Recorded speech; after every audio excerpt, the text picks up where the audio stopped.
사람들 앞에서는 누구나 조금 더 단정해집니다.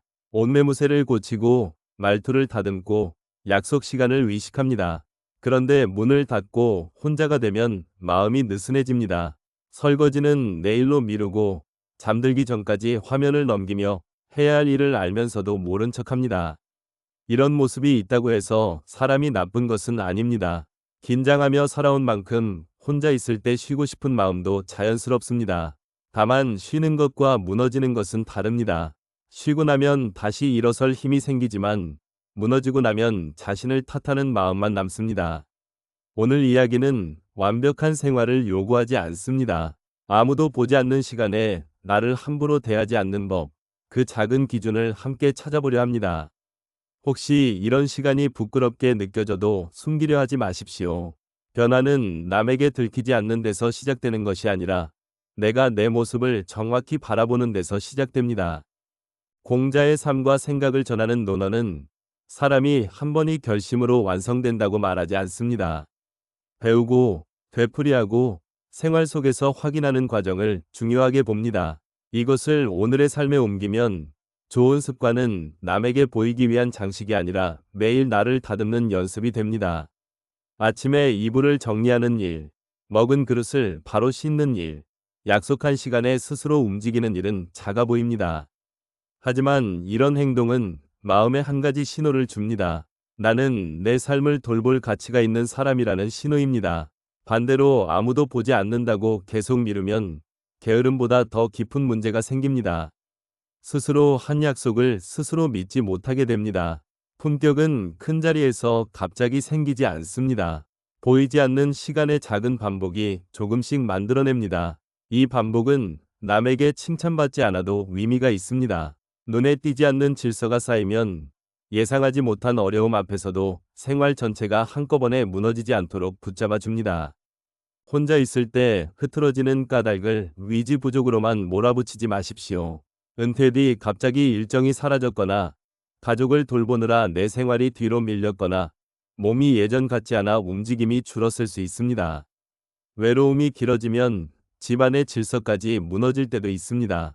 그러므로 먼저 해야 할 일은 비난이 아니라 구분입니다. 지금 나는 쉬는 중인지, 지쳐 있는지, 아니면 피하고 있는지 살펴보는 것입니다. 논어에는 아는 것과 모르는 것을 구분하는 태도가 중요하게 기록되어 있습니다. 현대적으로 적용하면 내 상태를 모른 채 괜찮은 척하지 않는 것도 삶의 시작입니다. 오늘 하루가 흐트러졌다면 이유를 한 문장으로 적어보십시오. 피곤했다. 마음이 허전했다. 시작이 두려웠다. 이유를 알면 자신을 미워하지 않고도 다음 행동을 정할 수 있습니다. 이 한 문장은 변명이 아니라 진단입니다. 몸의 피로가 오래가거나 마음의 가라앉음이 심하다면 습관 문제로만 여기지 말고 가족이나 전문가의 도움을 받는 것도 필요합니다. 사람은 혼자 있을 때 가장 솔직해지지만 동시에 가장 쉽게 자신을 속이기도 합니다. 잠깐만 쉬겠다고 하고 1시간이 지나고 하나만 보겠다고 한 영상이 밤을 넘깁니다. 내일 하겠다는 말은 편하지만 내일의 나에게 일을 떠넘기는 약속이 되기도 합니다. 공자의 수양 원칙에는 자신을 거듭 살피는 태도가 있습니다. 남을 위한 일에 성실했는지, 관계에서 믿음을 지켰는지, 배운 것을 실제로 익혔는지를 점검하는 기록입니다. 이것을 오늘 그대로 따라야 한다는 뜻은 아닙니다. 다만 하루를 끝내며 짧게 묻는 습관은 도움이 됩니다. 오늘 내가 미룬 것은 무엇인가? 그중 10분 안에 끝낼 수 있는 것은 무엇인가? 질문은 2개면 충분합니다. 성찰은 자신을 혼내는 시간이 아니라 흐트러진 방향을 조용히 바로잡는 시간이어야 합니다.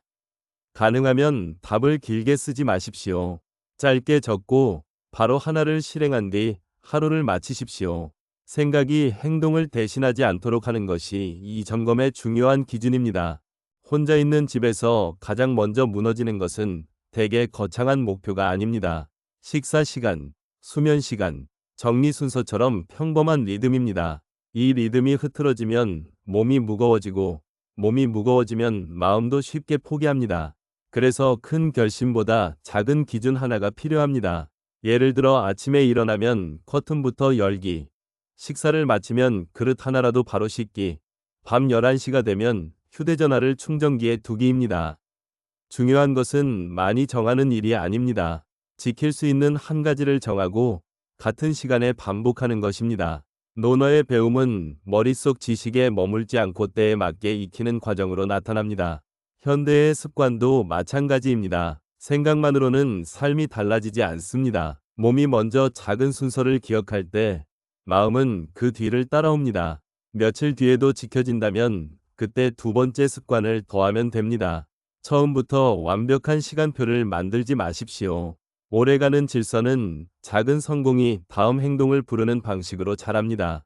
우리는 집 밖에서는 남의 시간을 존중하면서 혼자 있을 때는 자신의 시간을 함부로 쓰기도 합니다. 약속 장소에는 늦지 않으려 애쓰지만 자신과 정한 산책 시간은 쉽게 취소합니다. 다른 사람에게는 식사를 챙기라고 말하면서 나는 대충 과자로 끼니를 넘깁니다. 공자의 관계 원칙 가운데 자신이 원하지 않는 일을 남에게 행하지 않는다는 기준이 있습니다. 이를 거꾸로 오늘의 생활에 비춰볼 수도 있습니다. 남에게 그렇게 대하지 않을 만큼 무심한 태도를 왜 나 자신에게는 허락하고 있는가 묻는 것입니다. 물론 자신을 타인처럼 엄격히 관리하라는 뜻은 아닙니다. 오히려 존중하자는 뜻입니다. 피곤하면 쉬되 물 한 잔을 마시고 편히 눕는 것, 식사를 거르지 않고 간단히라도 차리는 것, 자기 돌봄은 사치가 아니라 내일의 관계를 지킬 힘을 준비하는 일입니다. 나를 존중하는 사람은 모든 요구를 들어주는 사람이 아닙니다. 몸과 마음의 해로운 선택에는 부드럽게 선을 긋고 필요한 돌봄을 제때 건네는 사람이기도 합니다. 혼자 있을 때 생긴 습관은 결국 사람들 사이에서도 모습을 드러냅니다. 계속 미루는 사람은 약속을 준비할 때도 서두르게 되고 자신에게 한 말을 가볍게 여긴 사람은 남에게 한 말도 지키기 어려워집니다. 논어에서는 믿음이 사회생활의 바탕이라는 생각이 반복됩니다. 신뢰는 말솜씨보다 말과 행동이 맞아떨어질 때 생깁니다. 이 원칙을 현대적으로 적용하면 신뢰의 첫 연습장은 아무도 보지 않는 내 일상일 수 있습니다. 오늘 산책하겠다고 정했다면 5분만이라도 나가고 책을 펴겠다고 했다면 한쪽만이라도 읽는 것입니다. 약속의 크기를 줄일 수는 있지만 완전히 없던 일로 만들지는 않는 것입니다. 그렇게 쌓인 작은 이행은 자신감과 다릅니다.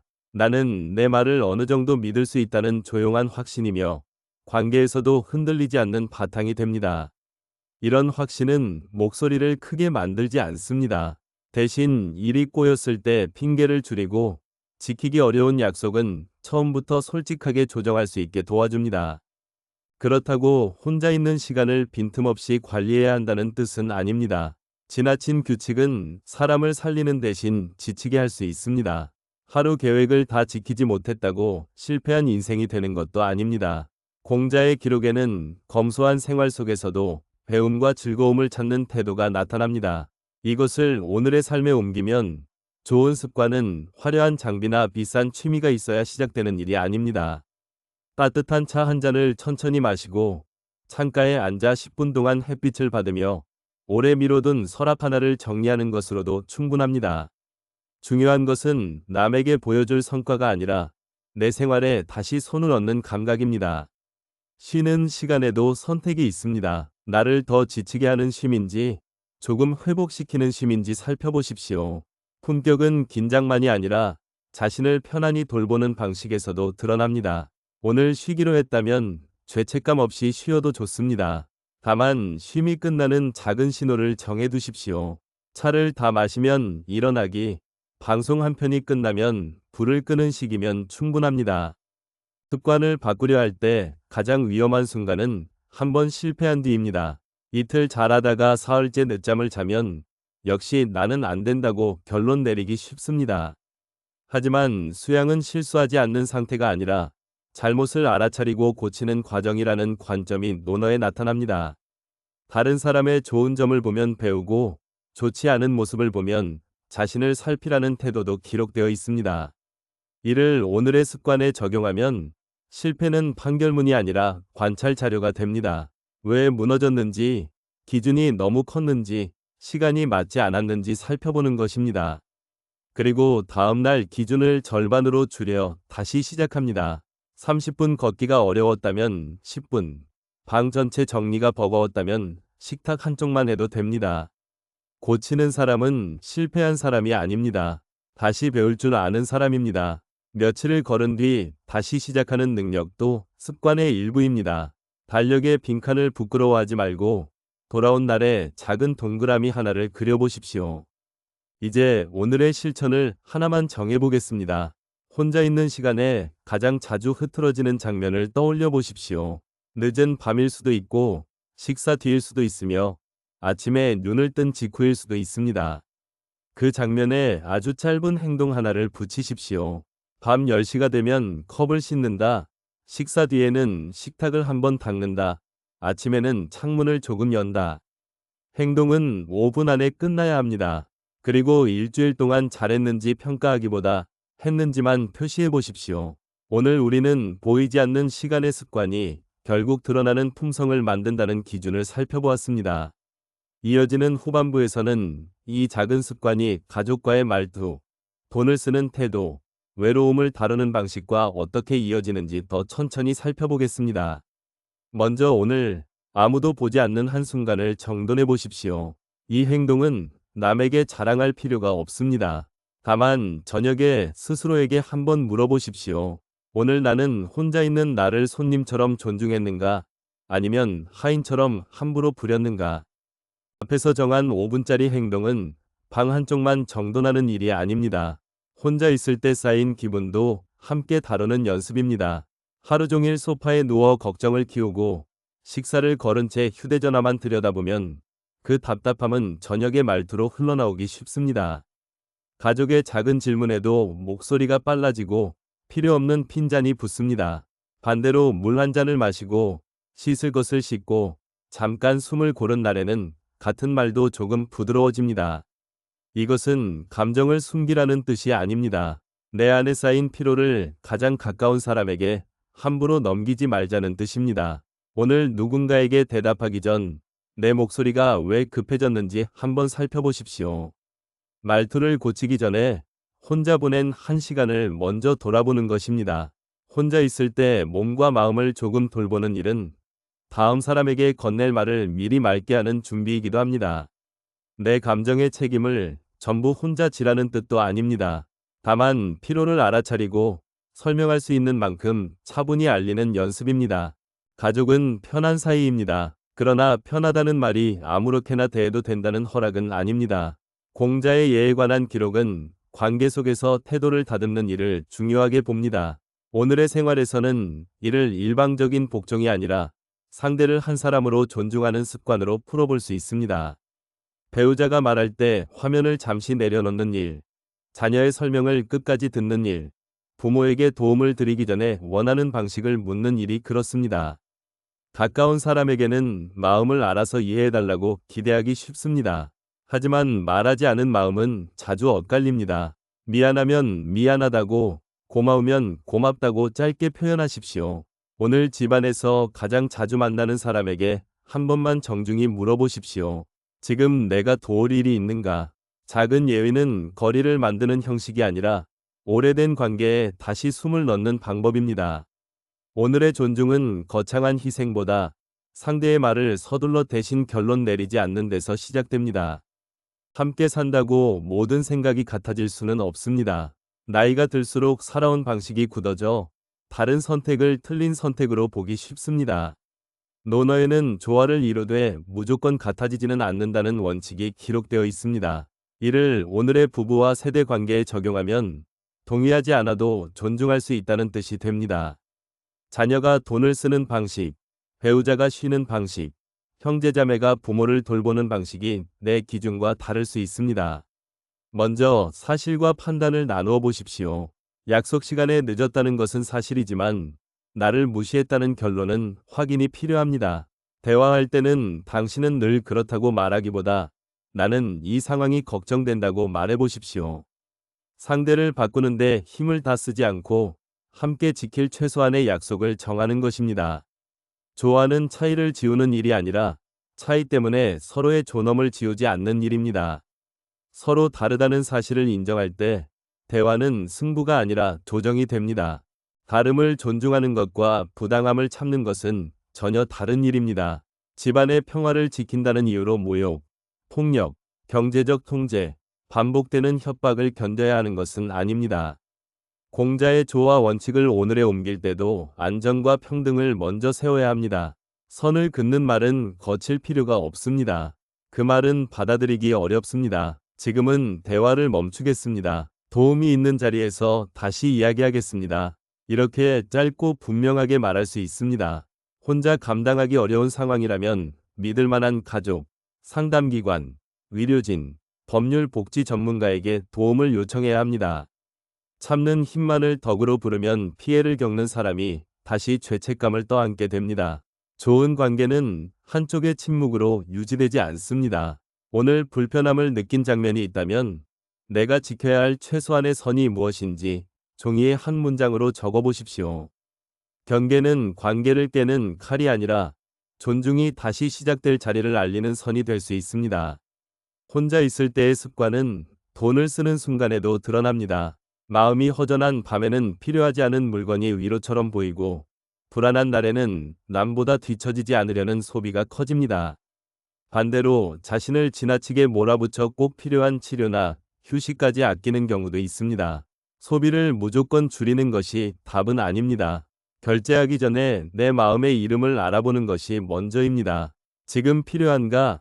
불안을 달래려는가? 체면을 지키려는가? 정말 오래 쓸 것인가? 이 네 가지를 천천히 물어보십시오.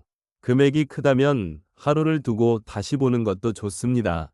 다만 생활비, 빚, 가족 부양처럼 복잡한 문제는 습관만으로 풀리지 않을 수 있으니 전문적인 재무 복지 상담이 필요할 수 있습니다. 오늘의 연습은 간단합니다. 작은 결제 하나를 미루고 사지 않아서 생긴 마음을 관찰해 보십시오. 지갑보다 마음이 먼저 움직였는지 살피는 것입니다. 그 잠깐의 멈춤이 소비의 주도권을 되찾아 줍니다. 공자의 기록에는 이익 앞에서 위로움을 먼저 살피는 기준이 나타납니다.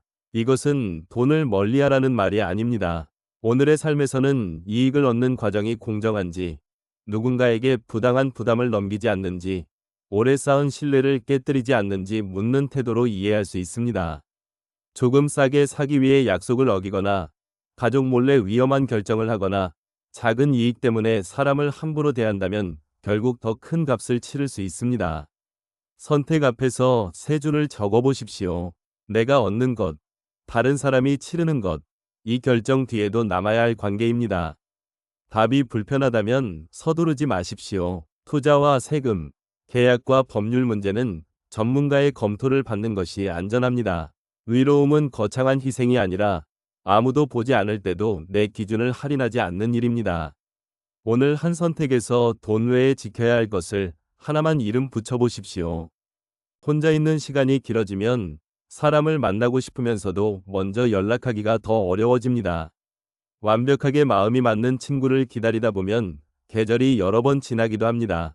공자의 관계 원칙을 오늘에 적용한다면 좋은 공동체는 거창한 모임보다 반복되는 작은 예의에서 시작된다고 볼 수 있습니다. 엘리베이터에서 먼저 인사하기, 오래 연락하지 못한 사람에게 안부 한 줄 보내기, 동네 모임에서 이름을 기억해 불러주기. 이런 행동은 작지만 관계가 오갈 길을 만듭니다. 한 번의 인사에 큰 친밀함을 기대하지 마십시오. 답이 늦거나 대화가 짧아도 실패가 아닙니다. 다만 외로움이 깊어 잠을 자거나 식사하는 일까지 무너지고 삶의 의욕이 오래 떨어진다면 관계 노력만으로 버티지 말고 전문가의 도움을 받아야 합니다. 오늘은 한 사람에게 부담 없는 문장 하나만 보내십시오. 잘 지내시는지 문득 생각났습니다. 그 한 줄이면 충분합니다. 은퇴하거나 자녀가 독립하면 자신을 설명해주던 이름이 갑자기 줄어듭니다. 누구의 부장, 누구의 부모, 어느 조직의 담당자라는 자리가 사라지면 하루가 텅 빈 듯 느껴질 수 있습니다. 그러나 역할은 직함과 같지 않습니다. 공자의 배움과 모범의 원칙을 오늘에 적용하면 나이가 들어서도 배우는 사람, 돌보는 사람, 경험을 나누는 사람으로 살아갈 수 있습니다. 중요한 것은 새 역할을 크게 정하지 않는 것입니다. 일주일에 한 번 도서관에 가기, 손주에게 질문을 하나 더 듣기, 동네의 젊은 사람에게 기술을 배우기, 익숙한 일을 누군가에게 차분히 알려주기. 주고받는 방향이 함께 있어야 삶이 굳지 않습니다.